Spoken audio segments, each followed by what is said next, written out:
The MLB Gambling Podcast on the Sports Gambling Podcast Network is presented by WynnBET. Bet $100 at WynnBET and get a $100 free bet. Head over to sportsgamblingpodcast.com/WynnBET. That's sportsgamblingpodcast.com/WYNNBET to claim your free bet today.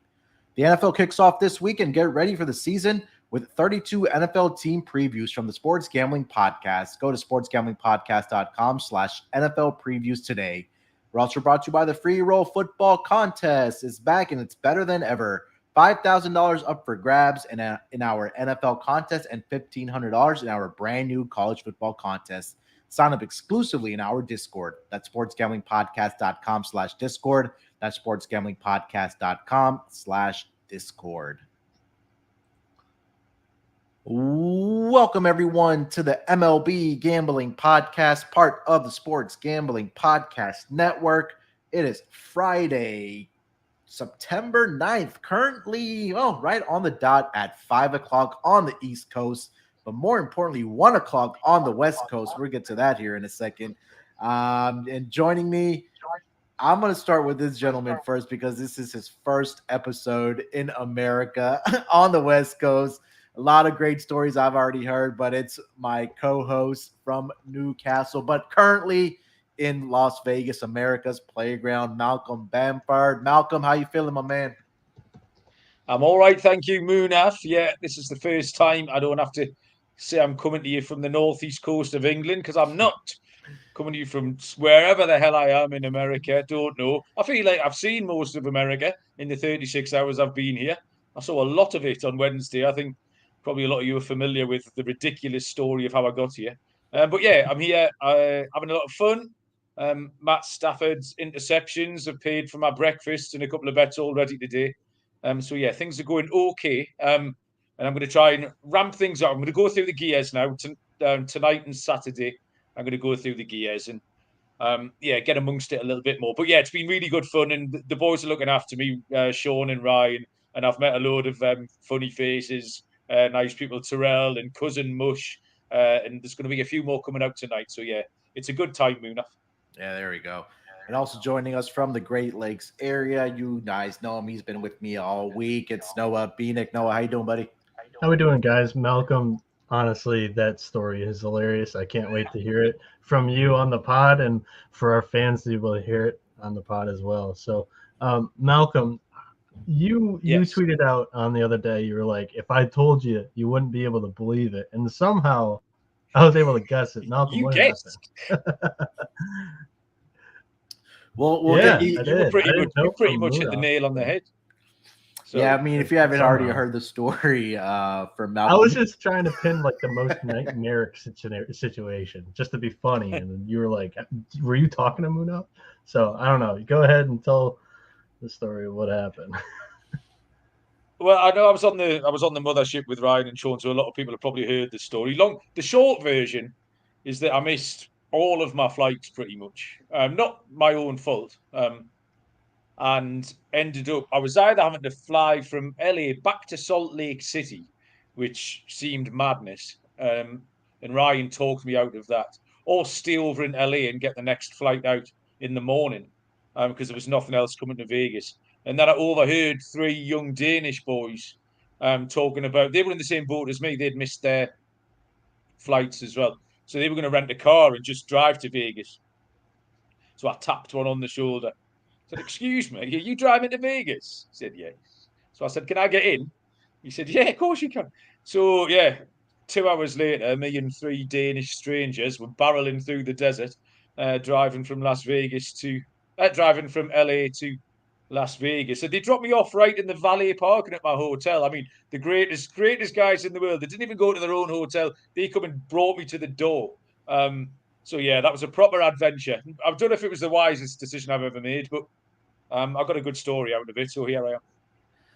You always have to have a great story the first time you're out in Vegas. So Malcolm definitely has one, and he still has, 4 or 5 days still in the desert. So I'm sure we'll get plenty more when he's back at home and back in the comfort of his couch and back in Newcastle. But turbo episode. You guys know how we do it on these Friday episodes for the Saturday games. We're also going to talk briefly about some of the interesting playoff pictures that are happening right now, more so in the American League, and I think we have one in the National League, I believe. But Yeah. we'll discuss those, and then we'll also obviously get into our lock, dog, and total for the Saturday game. So, you guys want to kick it off with our picks, or you want to talk about the playoffs first? Noah, what do you think? I'm good for either or. Malcolm, you're out in Vegas. What are you more prepared for, I say? Well, I've got my picks written down, so if we can go through the picks first, and then when we get to the other stuff, I can chip in whenever I feel All right, feel cool. like I need I'm to. good with that. All right. So before we get into our picks, let me tell you guys about our presenting sponsor, WinBet. Thinking of joining WinBet? Now is a perfect time. New customers who bet $100 get a $100 free bet, perfect for kicking off the NFL season. Plus, the WinBet casino is always open 24 hours a day, where you can get a 100% deposit bonus of up to $1,000. Win also has your first quarterback to throw 5 touchdown prop bets. There's so much to choose from, and all you have to do is head over to sportsgamblingpodcast.com/winbet so they know that we sent you. That's sportsgamblingpodcast.com/WINNBET to claim your free bet today. Offers subject to change. Terms and conditions at winbet.com. Must be 21 years or older and present in the state where playthrough WinBet is available. If you or someone you know has a gambling problem, call 1-800-522-4700. Roster brought to you by the Free Roll Football Contest. There's still time to hop into the Free Roll Football Contest happening on the Sports Gambling Podcast Network. College football contest has $1,500 up for grabs, and the NFL contest has $5,000 in a 2-night stay at Wynn Las Vegas up for grabs. Sign up exclusively in our Discord. So go to sportsgamblingpodcast.com/Discord. That's sportsgamblingpodcast.com/Discord. We're also brought to you by Live Sports Bureau. Football fans, the NFL regular season is finally here.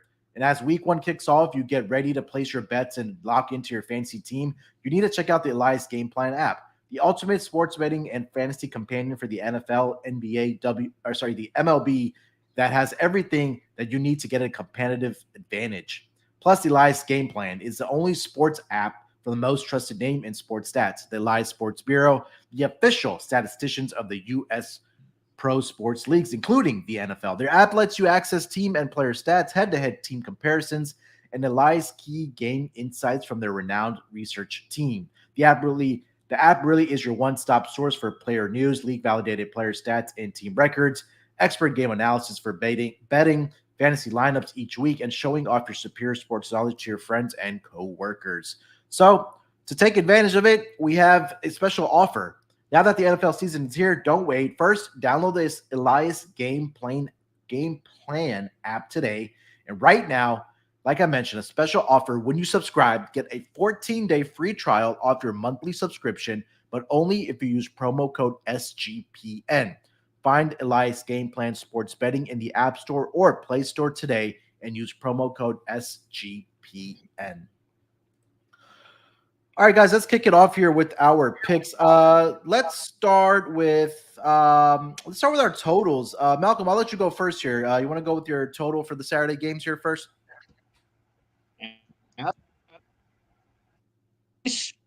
Pretty quickly to me. Game is the New York Mets and the Miami Marlins for tomorrow, which is a 6 Eastern first pitch. Rather stressful for the Mets, and it's Pablo Lopez for the Miami Marlins. Now, the total set at 7, which every Miami Marlins game is set at 7. That's it. You see the Marlins, there's a 7 next week. It was with these 2 pitchers. Obviously, they've both got a lot of potential. They're both decent pitchers, but they both seem to have been living on the edge recently. They both seem to have been sort of one pitch away or one mistake away from a blow. Pablo Lopez has been wobbling. Carrasco had one start recently where he got absolutely blown up. So this number to me, they just looked like there was no wiggle room in it. 7 looked like a knife edge of a line. And it looked like one mistake from either of these two, and the over is just going to be blown up. So I just thought they were both vulnerable. Obviously, like I say, we're aware how good they can be, but they haven't been recently. And I don't think they've got room to make a mistake. So we know the Miami Marlins don't score many runs, obviously. The Mets are capable, but yeah, I just thought both pitchers were vulnerable, and one mistake will get us over this total. Yeah, so I was happy to take the over 7 winner. Yeah, I mean Pablo Lopez, he struggled against the Mets this season. He's 1-2 with a 9 ERA. He's allowed 13 earned runs and 13 innings pitched against them. Last 5 games, the ERA is above 4 at home, 3-4 with a 4.24 ERA. Three out of the last 4 games have produced 8 or more runs in his starts. And I mean, you also talked about with Carlos Carrasco. Um, this is a pitcher that I do want to fade on the road because he is 5-4 with a 4.76 ERA. Does have good success against the Marlins, but number one, that the Marlins aren't facing an offense here a pitcher here that's not left-handed. And if you take a look at the last 4 starts for Carrasco, they produced 8 or more runs in all 4 of those starts. So yeah, I like it here. I think you're right that you get one mistake here and it's a possibility that this number gets over the 7. So I like that play here. No, you have any thoughts on that? You're going to hear more from me on this game in a little bit. I like one of these pitchers to blow up just a little bit more than the other. All right, so why don't you get us to your total here, Noah? What do you got? For my total, I'm going to start it off hot with an under. It comes in the last game of the night, actually. Atlanta in Seattle. I'm going under 7 at -115.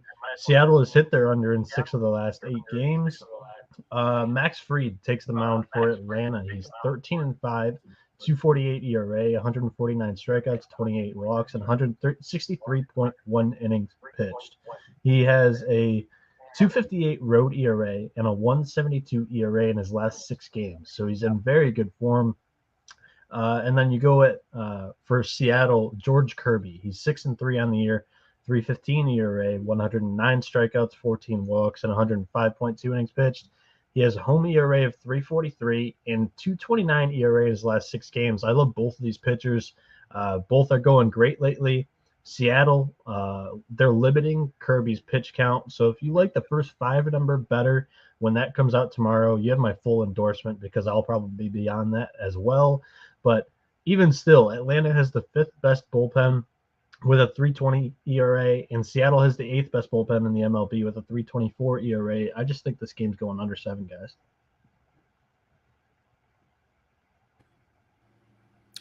Yeah, I was looking at this as well. I thought that the number may have been a tad low, but I mean, Max Fried, we talk about how great he has been for the Atlanta Braves this season. I mean, he should be in that conversation for Cy Young. 13-5, 2.48 ERA on the road. He's been absolutely outstanding. 6-1 with a 2.57 ERA. Last 5 starts, 3-2 with a 2.03 ERA. And I trust George Kirby a lot more at home than I do on the road.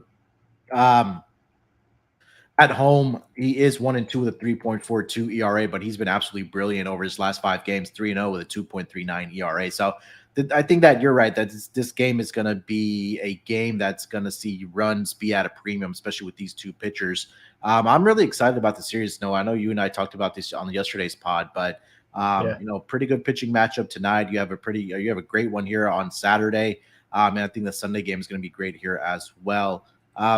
Malcolm, any thoughts on this Kirby and Max Fried matchup on Saturday? This was just one where you intuitively want to go under.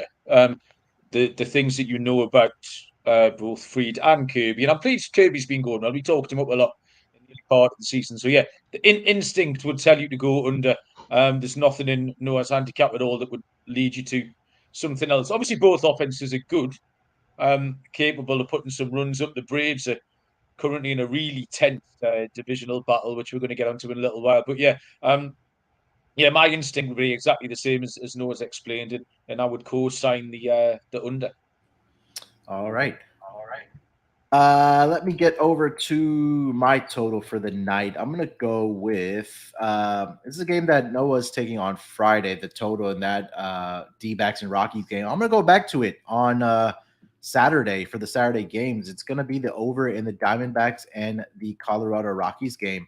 I'm currently seeing that number still posted at that's for today. I saw it at 11.5. It's up to 12, and I guess I'm on the right side here if that number is moving. But Madison Bumgarner takes the mound for the Arizona Diamondbacks, and he has just not been very good this season, I think, to say the least. 6-13 with a 4.83 ERA. Over his last 5 games, he's 0-3 with an 8.77 ERA. His last 3 starts, We've seen runs of 23, 20, and 14 combined in those starts. On the road this season, he's 1-8 with a 5.37 ERA. And then I don't need to tell you guys about Jose Urena because he's just been as bad as Madison Bumgarner over his last 5 games. At least, even though he is 2-3, he has an 8.88 ERA. His last start was against the Reds, where they lost that game 10-0. There was a game in there where they went to Texas, or they hosted Texas, and they lost that game 16-4. And at home this season at Coors Field, he's 2-4 with a 7.36 ERA. So you have two bad pitchers on the mound, more than capable offenses here. Arizona has been one of those teams in this over the past couple of weeks here where they've been absolutely raking and putting up runs as well. So I think we see runs being put up in this NL West divisional matchup. So I'm going to take the over 11.5. I still do like it at 12 in this game between the Arizona Diamondbacks and the Colorado Rockies here. No, any thoughts on that one? I'm currently looking up their pitch repertoires, but Bumgarner on the road, like you said, Cutter, 37% of the time his four-seam fastball is going to be able to work. That's the second most used pitch, but going to his off-speed stuff, his curveball, changeup is two most used off-speed pitches there. I'm pulling up Urena because this is a guy that I have faded and taken an over on before because, like you mentioned, he has been pretty bad at Coors Field this year. And yes, sinker 54% of the time. So again, that pitch just loses 3 inches of drop. Doesn't drop as much in Coors Field with the altitude. So I love another overplay fading Urena here. Malcolm, any thoughts on that? I love Noah's analysis in Coors Field. He always gives the pitcher's breakdown of the different arsenal and what it's going to do in Coors Field. I always look forward to that. Similar to the game Noah just chose, instinct, you look at the pitching matchups, you look at the situation, and how I'd start handicapping is, what does my instinct tell me? And with that last game, your instinct says under, this one says over. And then I'm looking for something to dissuade me from taking the over. So I couldn't find anything. There was nothing to dissuade you from taking the under in the Fried Kirby matchup. There's nothing to change your mind or to sway my instinct from taking the over in that game, Munaf. So yeah, it's another team, right, boys? We're in agreement. Must be the local air here in the US. There we go. All right, so that's going to be our totals for the Saturday games. Let me, before we get over to our dogs for the night, let me tell you guys about Fubo TV. If you watch football, you need Fubo TV. Fubo TV gives you complete coverage of college and pro football with NFL Red Zone, plus games in 4K at no extra charge. Over 100 channels of live sports and entertainment for a fraction of the price of cable. Watch on all your devices and never miss a game or an episode of your favorite TV shows with the included cloud-based DVR. Plus, there's no contract, no commitment. You can cancel at any time. Right now, you can try Fubo TV free for 7 days and get 15% off your first month. Just go to FuboTV.com/SGP. That's FUBOTV.com/SGP. We're also brought to you by PromoGuy.us. For all you sports bettors out there, I want to tell you about the best new way to increase your bankroll. It's called PromoGuy.us. At PromoGuy.us, you can get the biggest bonuses from all the sports books in this country. We're talking $1,000 risk-free deposits, insane odds boosts, and most importantly, the best analytics in the business. Plus tons of free picks as well. PromoGuy.us is your guide to betting smart. Once again, that's PromoGuy.us. Now on to Sleeper. Sleeper is the fastest growing fantasy platform with millions of players. You probably already have a fantasy league on there, and I use it for mine. It's a game-changing product unlike anything else in the industry, and now you can win on Sleeper by playing their new over-under game. Over-unders have been integrated into the fantasy experience, the first sports contest built into the fantasy experience. Not only can you enter a contest via over-under itself, but you can also do so through your fantasy league matchup. For example, if Patrick Mahomes is your starting fantasy quarterback, and not only do you think you're going to win your fantasy matchup this week, but you're also as confident that you think Patrick Mahomes is going to go over 250 passing yards. And if you pick correctly, you can win anywhere from 2 times to over 20 times the money you put in. The main reason we're excited about Over Under on Sleeper is as the only app where I can join my buddies' contest and play together. It's got a built-in group chat where I can see and copy my friends' picks with the tap of a button, and it's insanely fun to ride it out together. Not only do they have NFL, but they also have college football player props. Stop what you're doing and download Sleeper now to play their new Over Under game. Have fun with your friends and make some money on your mobile device. Join our listener group on Sleeper at sleeper.com/SGP, and Sleeper will automatically match your first deposit of up to $100. Promo code SGP. Terms and conditions apply. See Sleeper's terms of use for details.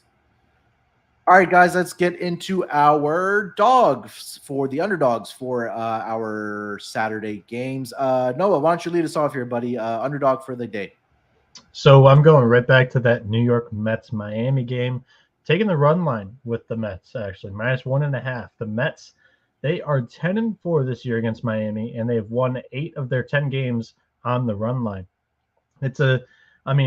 We already talked about it with Malcolm. Both pitchers are probably not going to have the best day, but I don't think that Pablo Lopez fares well.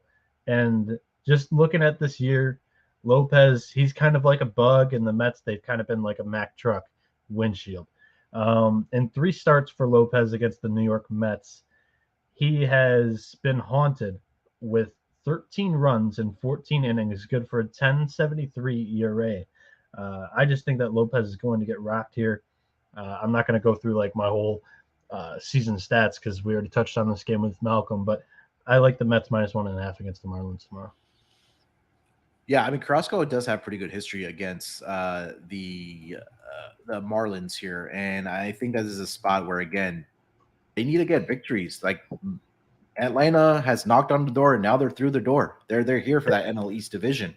So, and again, like I mentioned, he's 2-0 this season with a 2.29 ERA against the Miami Marlins. So, and like you mentioned, there, 8 of the 10 victories that have come against the Marlins this season have been by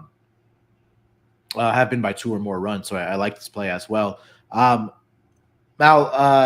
you're taking the over in this game, so hopefully it turns out to be like a 10-0 victory for the Mets. But what do you think? Yeah, well, it could even be 10-6.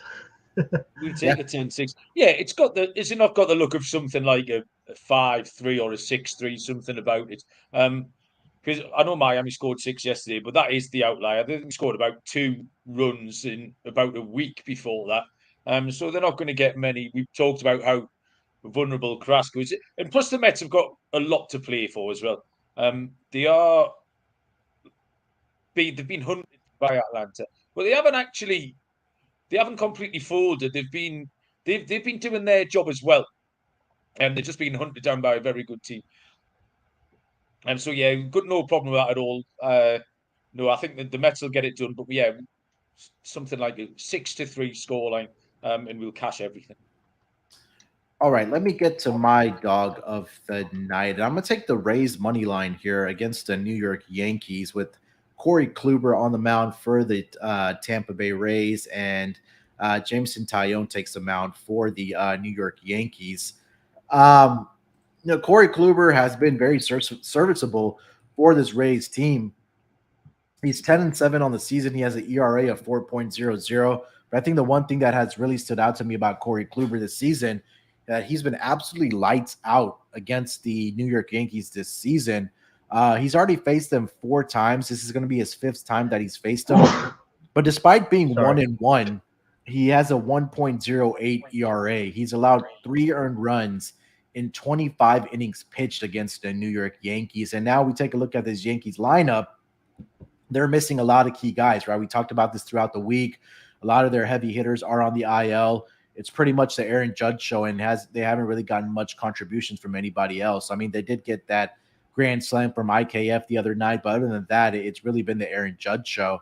His last start was actually against the Yankees, where they did get the 2-1 victory, did the Rays, and that's where Corey Kluber threw 7 shutout innings against the New York Yankees and only allowed 2 hits to that New York Yankees club. Jameson Taillon has been a pitcher that was faring very well for this team before the All-Star break.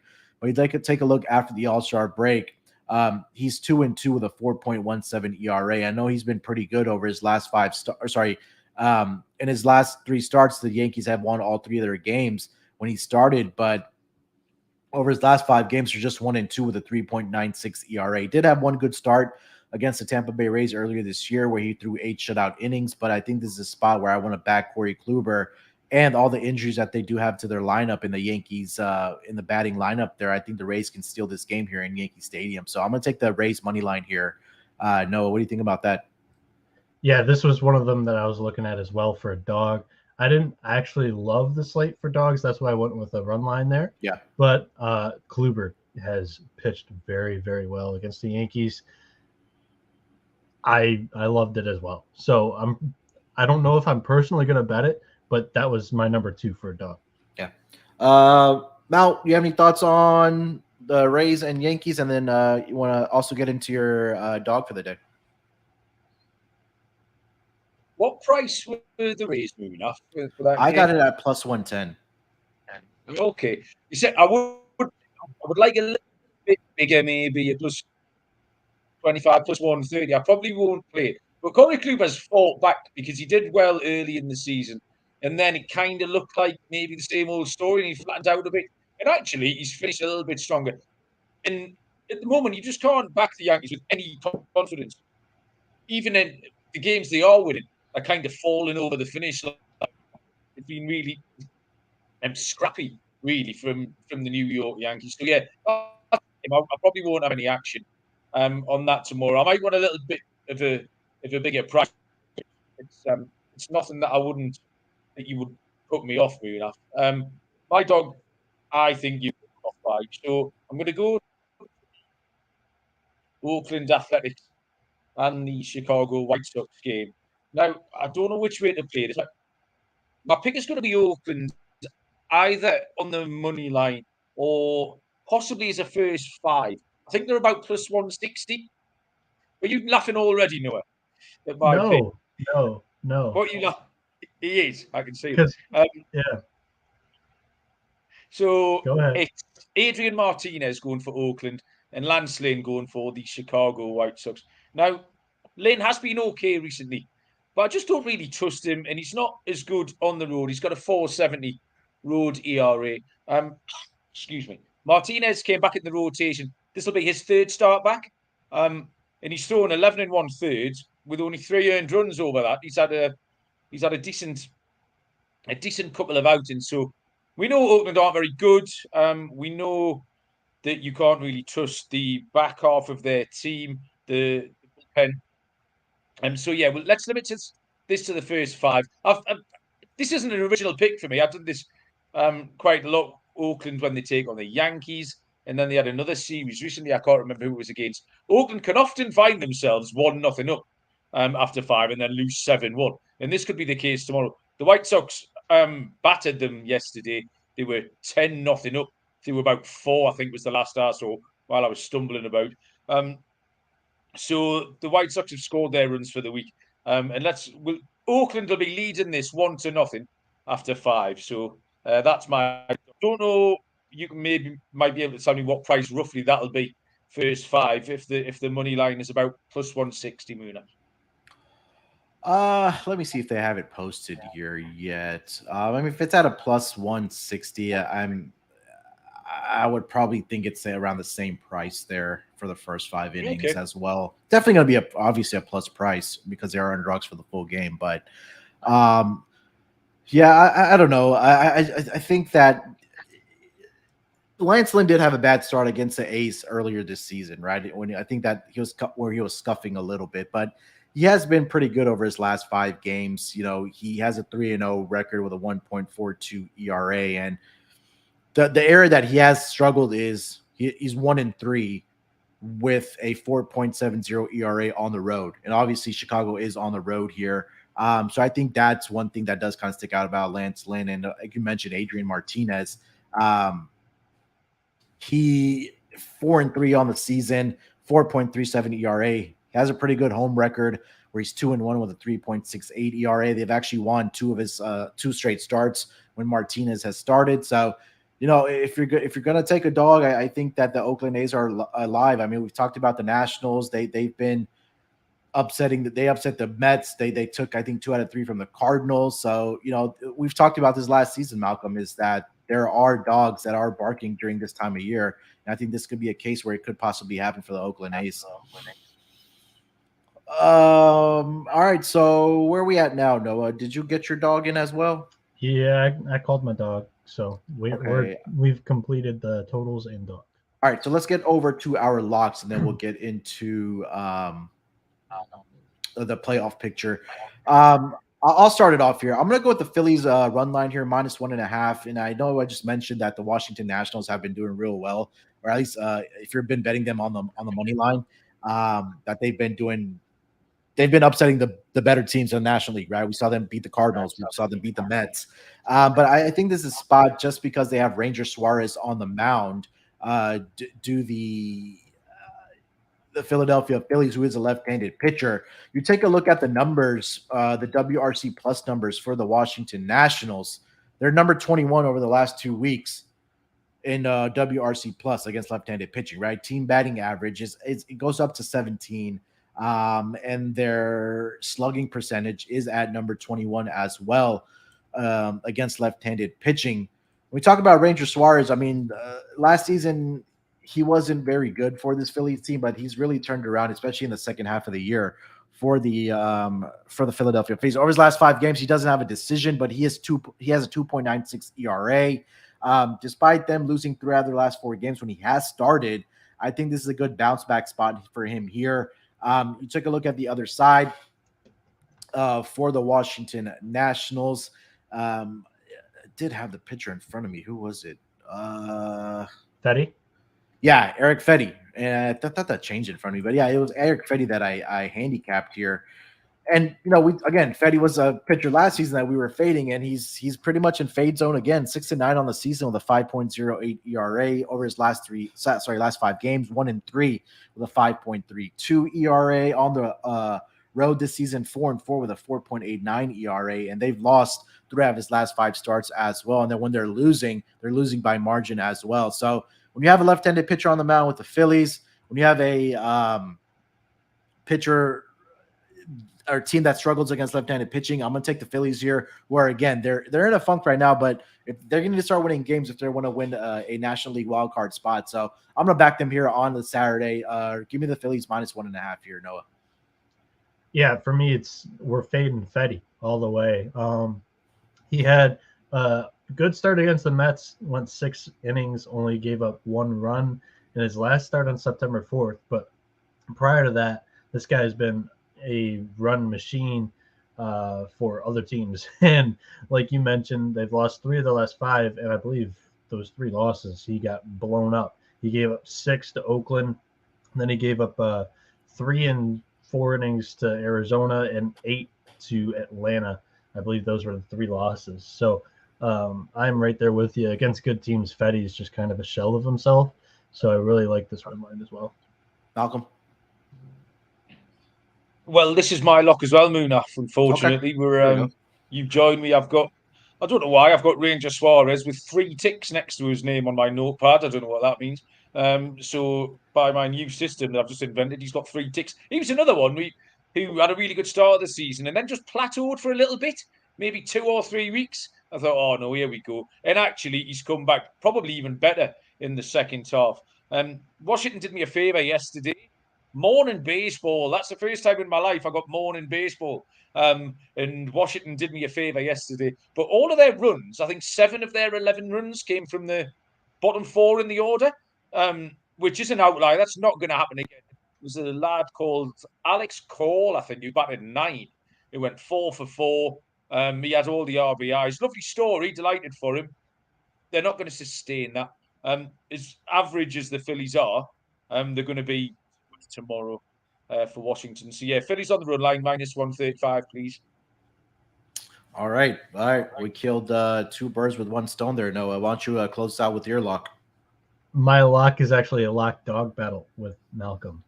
I have the White Sox -1.5 against the Oakland Athletics. Chicago, they know how much this series means to them. If they want to catch up in this AL Central, they got to take care of business against the lowly A's. They did that on Thursday with a 14-0 win. You could see a little bit of a letdown here on Friday after that offensive explosion, but I think it's right back to where they began on Saturday. They're 7-3 now without Tony La Russa. I'm going to keep saying that and keep backing him too. Elvis Andrus, he started off that 14-0 onslaught with a leadoff home run. He's a former Athletic, so I think he's playing well in his old home. Also, Yoan Moncada went back-to-back with him to start off that game. It just was not good for the Athletics from the get-go. For the White Sox, Lance Lynn, He's starting here 5-5, 4.34 ERA, 14 walks, 91.1 innings pitched. He's getting better with each start. In his last 4 starts, he's only given up 1 run earned, and he's had at least 6 strikeouts. In his last 3 starts, he's had at least 8 strikeouts. He had 8 strikeouts against the Orioles, 8 strikeouts against the Royals, and 11 against the Mariners. Now, those last 4 starts, like I mentioned, O's, Royals, Mariners, and then also Guardians was the 4th start. He had 7 strikeouts against them, all 4 offenses. They are on the weaker side of the MLB, but they are much better than this. The Athletics offense. And starting for Oakland is Adrian Martinez. No, not the Nebraska transfer quarterback playing for Kansas State. Although, go ahead and take K-State minus 7.5 on win bet against Missouri because they'll run all over Missouri. But the MLB pitcher, Adrian Martinez, he's 4-3, 4.37 ERA, 29 strikeouts, 11 walks, and 35 innings pitched. He's a spot starter here for the A's, making his 3rd start consecutively. Earlier in the season, he just did not have a good stretch, sent him back down to the minors, figured something out. He's been going well, but this White Sox lineup goes right there with the Yankees, who he faced last. Just the Yankees have not been in a good shape. A lot of injuries over there. We'll talk about that in a little bit. But I expect this White Sox lineup to pounce all over the rookie and the MLB's 8th worst bullpen with a 4.28 ERA. A little head-to-head on the MLB Gambling Podcast Network here. So Mal's always been the contrarian. Because I've got Oakland first 5, so yep. I'll cash that, and then the White Sox can do what they like after that. No problem. All right, so hopefully we can get that in for perfect scenario would be like a 2-0 after 5, and then the White Sox jump on the bullpen. There we go. Beautiful. Yeah. Beautiful. All right, before we get into our playoff discussion, let me tell you guys about our newest sponsor on the SGPN network, and that's going to be Run Your Pool.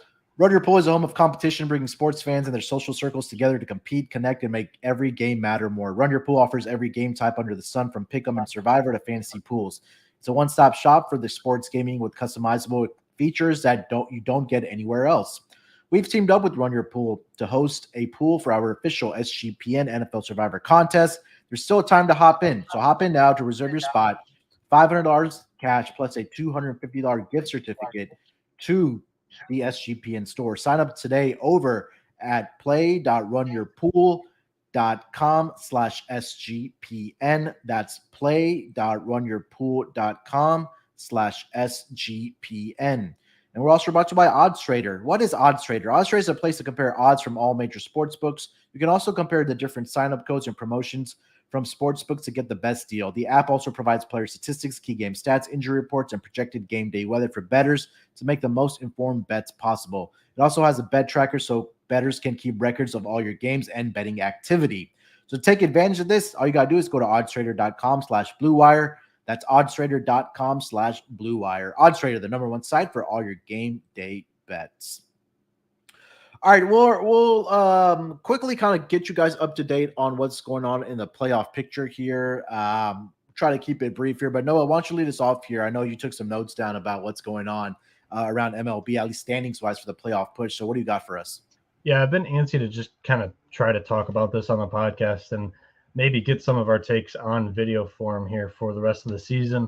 At All-Star break, I think we had one of our best calls of the season with the Cardinals. We took the over 86.5 wins. They are now projected to win 96 games. They lead the NL Central by 8 games, so that is off the board. They're currently minus 1,000. I don't know if that's a great discussion. The Milwaukee Brewers just kind of gave that one up. AL West, Houston leads by 11 games over Seattle. Munaf was actually the only one that faded his Astros in the preseason, taking Seattle to win the division. And then in the NL West, the Dodgers lead by 19 games, and all 4 of us had the Dodgers in the preseason. Any words on those 3 divisions that kind of seem locked up, guys? No, I mean, like you mentioned, we talked about this at the trade deadline with the Cardinals. You took the over 86.5, whatever you were able to get. They ran away with the division. It was pretty much the conversation that they had one of the easiest schedule remaining in the entire MLB, and it just made sense. And then, also the Milwaukee Brewers have one of the more tougher schedules left. So And we knew how good the Dodgers were going to be this season. They pretty much locked that up. I don't know how long ago. Astros are in control of the AL West, like you mentioned. Seattle's been doing really good. They're in control of that AL wild card, but yeah, not much else for me here. Malcolm, you have anything to add? No, just how nice the pick that Cardinals pick was, because I know sometimes right, sometimes wrong, always confident, but we nailed that. And occasionally, it's a good feeling when you get something so right. That kind of within 10 days they'd gone from second favourites to like minus 600 or 700 favourites. It turned around really quickly, and we had the the previous season they went on that run in the second half. I think it was 17. So we handicapped that really, really well, and it's panned out really nicely. So yeah, the other two were pretty straightforward, I think. But that cards pick, especially so deep into the season, we got some plus money there. Yeah, that we did well there, boys. Yeah. I guess a little nugget here is the Milwaukee Brewers are 3 games out of the 6th spot for the wild card. They have the 7th spot locked up. Right now, they're 3 games ahead of the Giants. They have 20 home games in 26 remaining games. So a nice little nugget there for the Brewers. But their next 3 series are against the 2 New York teams and the Cardinals. So a little rough there. Let's jump into this because the Yankees seem to be the talk of the town. The AL East is interesting. In the preseason, Malcolm was the only one who had the Yankees winning the AL East. Then Munaf and Dylan were both on the Blue Jays. They're currently plus 1,300 to win this division. And I had the Rays in the preseason at plus 1,000. The Yankees lead the division over the Rays by 4.5 games. They play this weekend, which is going to be really interesting. And then the Blue Jays by 6 games. The Yankees have the easiest remaining schedule of the divisional foes, with the 14th easiest schedule in the league left in September. But looking at their schedule, the games that identify as the easiest games for them to win, the 3 worst teams, I guess you could say, that they play in September, they're 2 games against the Pirates, 4 games against the Rangers, and then 6 against their divisional rival and one of the best rivalries in all of sports, against the Red Sox. Can we guarantee that the Yankees win 4 or 5 of those 6 games against the Red Sox there? I'm not sure. Like with the injuries that they are having, and the guys that are out, I don't know. It seems like this offense has kind of obviously taken a step back when you're missing those type of players. But it's going to get interesting, right? The Rays never give up. This is a huge series this weekend for this team. Or for both of these teams for that AL East division. Talk about Toronto. Toronto, they just had their inconsistencies have been there all season long. With injuries, with guys being obviously in and out of the lineup and just finding consistent play. You know, you have times where the pitching is doing well and the hitters are not doing very well. And then you have the hitters that's doing well, but the pitching has just been atrocious for them. So I think it's just going to be a 2-horse race between the Yankees and the Rays, and I think this weekend might be a huge factor, obviously, in that AL East division, race for the division title. If the Rays are able to get 2 out of 3 from the Yankees, hey, look out! This is going to be an open race. But and again, always the Red Sox give the Yankees a run for their money. So again, this is going to be a fun race to keep an eye out for as we kind of wind down the season here, Malcolm. Yeah, absolutely. I'm obviously going to stick with the Yankees. I know they've had hard times recently. I just don't think the Tampa Bay that good. That would be a obviously if you ask me again on Monday after this series, I'll know a little bit more. We'll all know a little bit more. But I just don't know if the Rays can chase them down.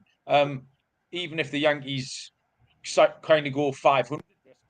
The Rays are so reliant on their home record. They're actually below 500 team. They're 30 and 34 on the road to Tampa Bay. Do you know off the top of your head what Tampa Bay's schedule is in terms of home and road splits at all?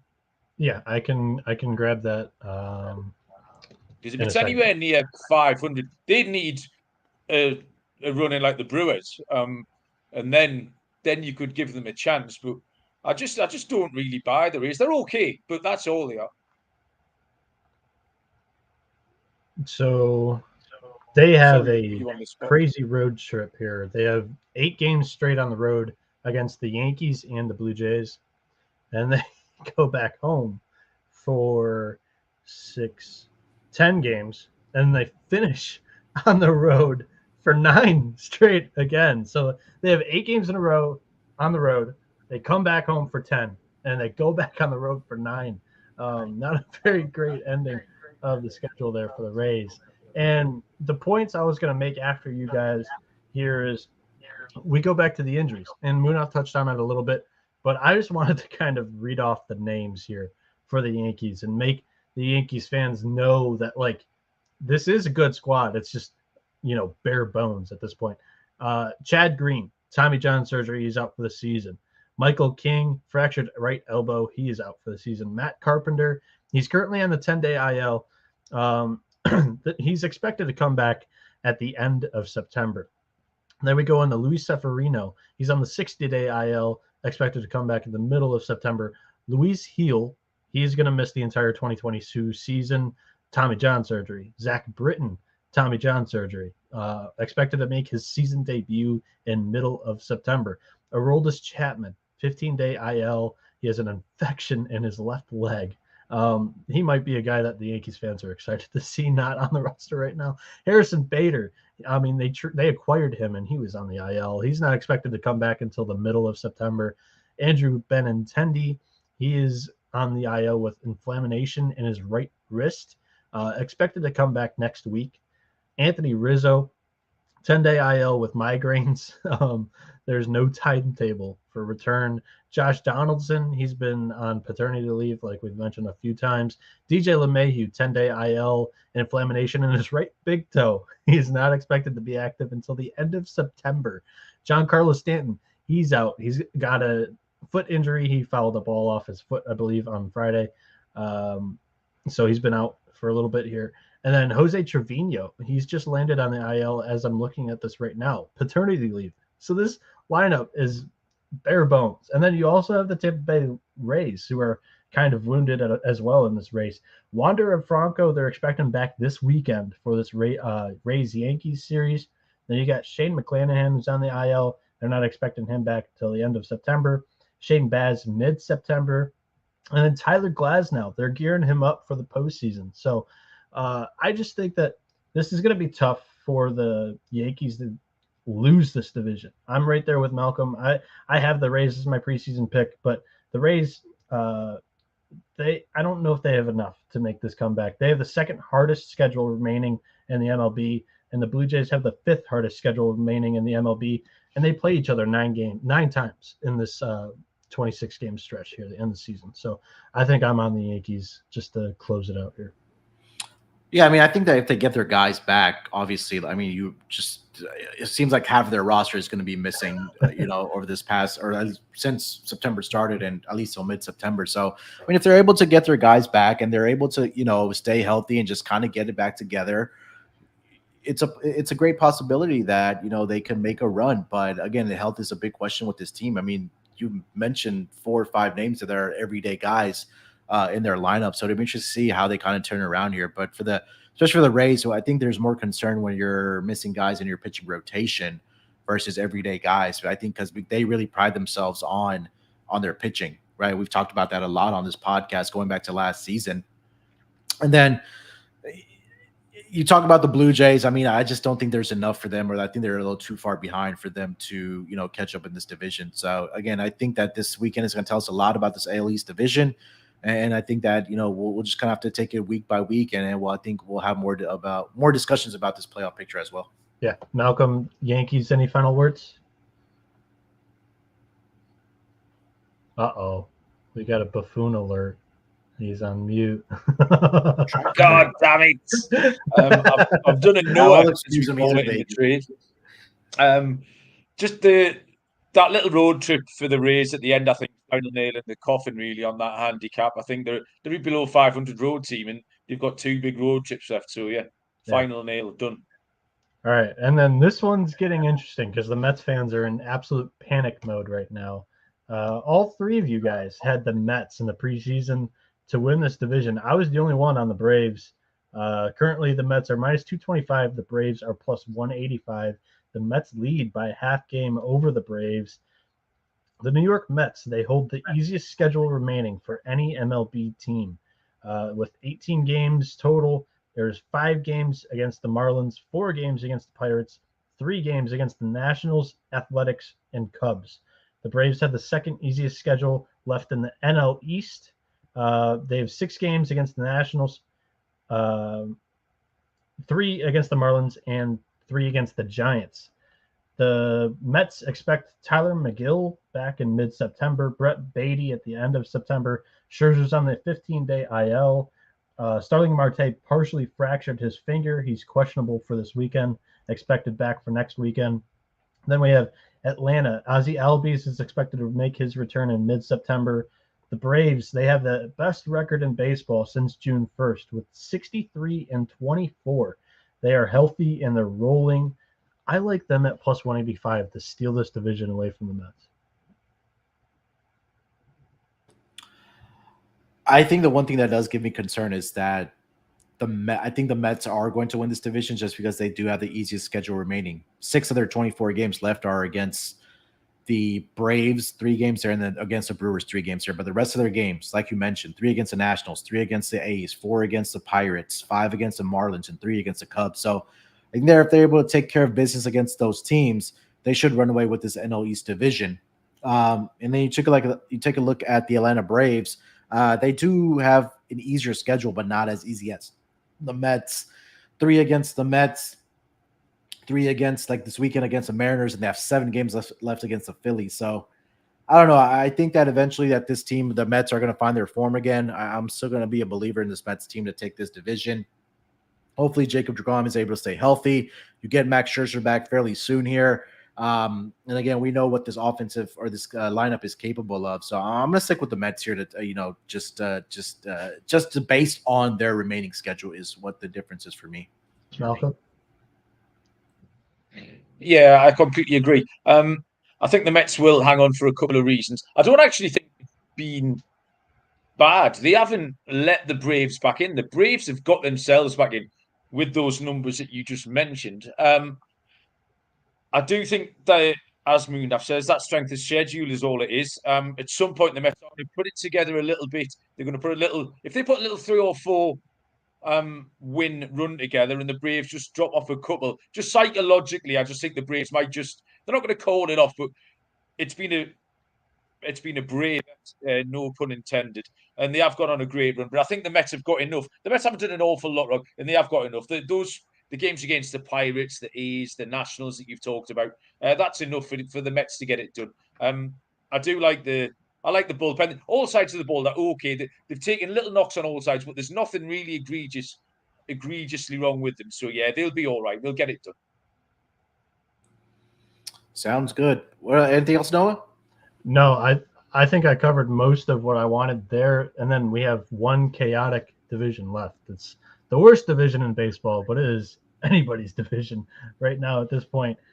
In the preseason, all 4 of us were on the White Sox, who are currently plus 245.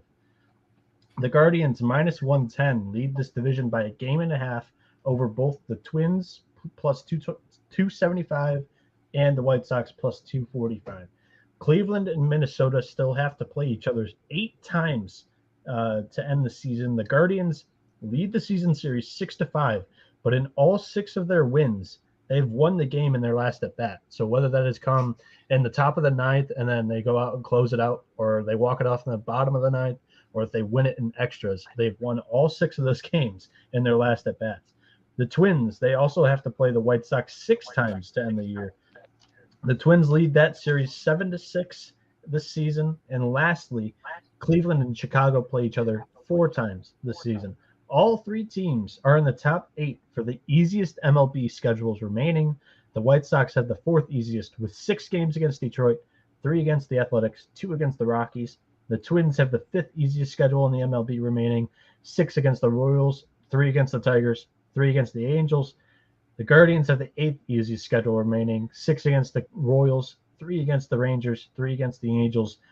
What do we make out of that mess? It's just going to come down to those head-to-head matchups at the end of the day. Like, Yeah. I mean, the Twins, they all play each other, like you mentioned there. Like, I think Minnesota has, I think, the tougher road where they have to face the Guardians 8 times still. They play the White Sox 6 more times.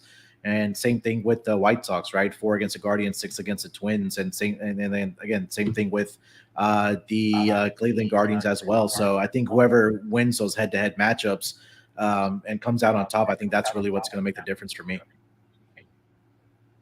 Yeah, this is it.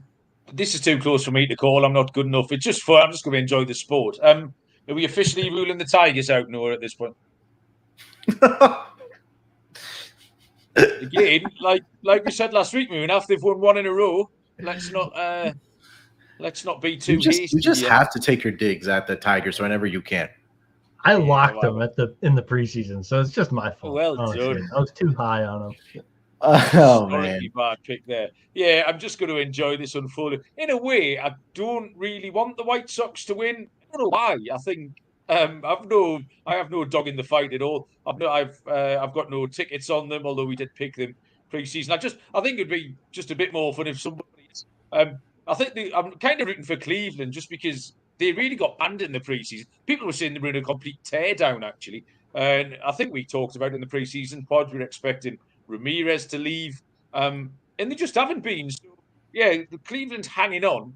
I'd quite like to see that, but yeah, I'm not good enough to choose which one of them is going to get there. I'll just enjoy the journey. Malcolm just hates that I have money on the White Sox when we talked about it at 7-1. Oh, do you? Yeah. Oh, well, that's an extra 700. reason to root against them. I'll say this. Yeah, I think we got in at the right time on the White Sox. They have the most talent left in these top 3 teams in this division. 7-1 was definitely the price to jump on it. Currently 245. I still like it at plus money, only a 1.5 back. I think they have, like I mentioned, the most talent left in this division. Cleveland, they have 2 starting pitchers that are out currently. Zach Plesac, who's on the 15-day IL, he punched the ground, so he fractured a knuckle in his hand. So he's on the 15-day IL, and then Aaron Savali, 15-day IL as well. He's got inflammation in his right forearm. That one, they're not expecting him till late September. The injuries that the White Sox have, both guys are going to be back here soon. Tim Anderson, 10-day IL. He's got a band tear in his middle finger. So they're expecting him in the middle or late September as well. Luis Robert, he's the other big name on the IL here currently for the White Sox. He's missed 2 games in a row with a left-hand bruise. The team that's interesting here with all of the injuries, that is kind of like the Twins for the AL Central, is the Minnesota Twins. You look at it, they have Bailey Ober, one of their starting pitchers. He's on the 60-day IL. They're expecting him somewhat in September. Miguel Sano, I think this one was just kind of a phantom IL move. Byron Buxton with his hip, that I think he has the biggest impact out of any player in the MLB for his team. This offense revolves around Buxton. He's on the 10-day IL due to a right hip strain. If he comes back, I think Twins are a different animal. Alex Kirilloff, he's been on the IL with a wrist injury. That's a season-ending one. Randy Dobnak, another one of their starters. He's expected somewhat back in middle of September, late September. Jorge Polanco here on the 10-day IL with a knee issue, just like a inflammation bruise type injury. Tyler Mahle on the 15-day IL, inflamed right shoulder, expected at the end of September. Trevor Larnach, he's sidelined until the end of September with like an abdominal issue. And Max Kepler, the center fielder, is out with a hip injury as well. That is a ton of injuries, and I feel like if they could get some of these guys back in the middle of September for this race, it makes them interesting as well. But I think I'm on the White Sox. Yeah, I'm going to ride it out with the White Sox here. I think they get the job done. Like you mentioned, I think they just have the most talented team, and the pitching is finally starting to come back around for that team as well. Anything else, Noah? No, that ends it for me. I just think we got 3 exciting little races here going on, and a lot of tickets that will be cashing soon. A lot of these win totals are nearing their climax, so I'm excited to get to some of these graphics that we made for Malcolm's back in August, but he had that big early cash, and we're going to have a few more here coming up soon. Yep. All right. So that's going to do it for this episode of the MLB Gambling Podcast. The $1 million question. Malcolm, what do you have going on for the rest of the day and the weekend? I am going to bet till my feet bleed. That's what I'm going to do for the rest of the day.